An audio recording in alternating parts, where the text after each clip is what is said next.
Hey everyone, Howie Fisher with Fisher's Flies. Thanks for checking in. And this is episode 14 in my Fulling Mill 2025 catalog series.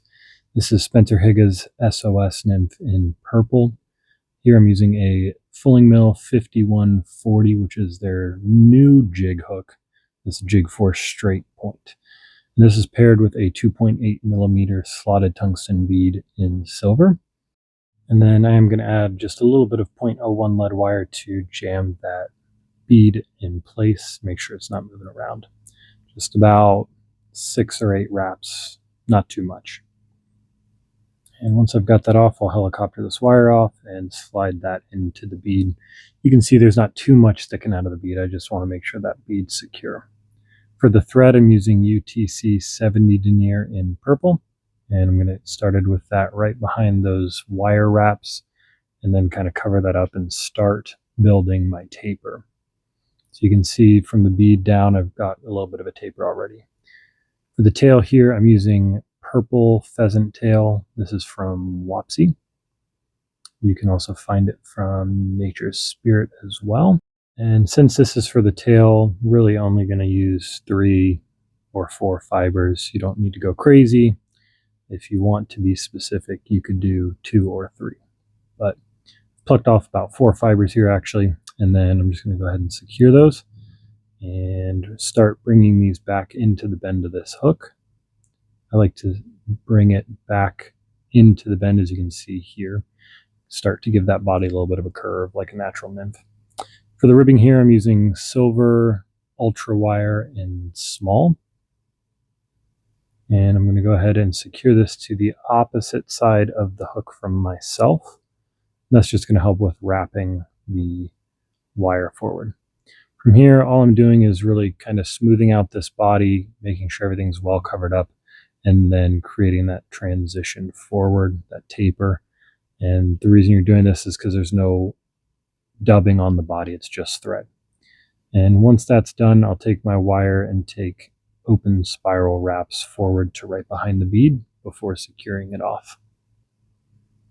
Once I've done that, I will helicopter my wire off, and that's that. Next step here on this fly is adding in the hot spot. The original pattern calls for red floss.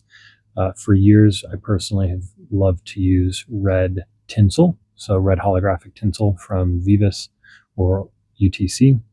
And then for the body on this one, I'm using tactical microflash dubbing in UV purple from Fulling Mill.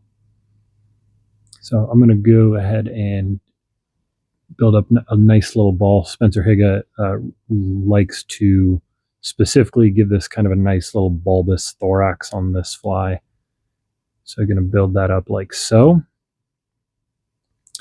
And then I'm going to grab some purple Krystal flash in UV purple.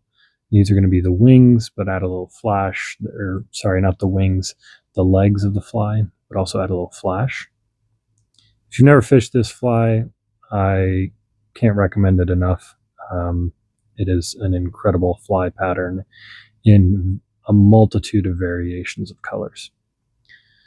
To tie these legs on, I'm just going to tie it in on one side like you saw me do, and then kind of bring it to the other side. It just makes it easier doing the process that way.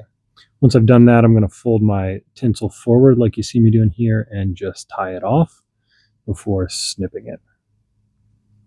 And once I've done that, I'm going to go ahead and go straight to a whip finish, 3 or 4 turn whip finish, seat my knot, and snip the thread.